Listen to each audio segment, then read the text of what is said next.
நல்லா சத்தமா சொல்லுங்க. எவ்வளவு கொடுமை!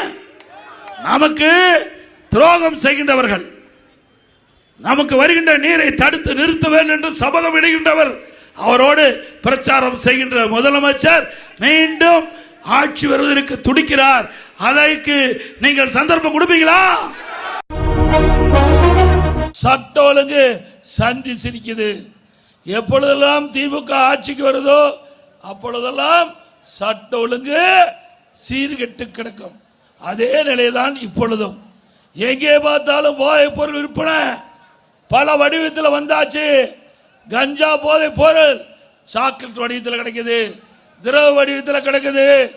எப்படி மக்களை பாதிக்கின்ற இந்த போதைப் பொருள் நடமாட்டம் தமிழகத்திலே அதிகரித்து விட்டது.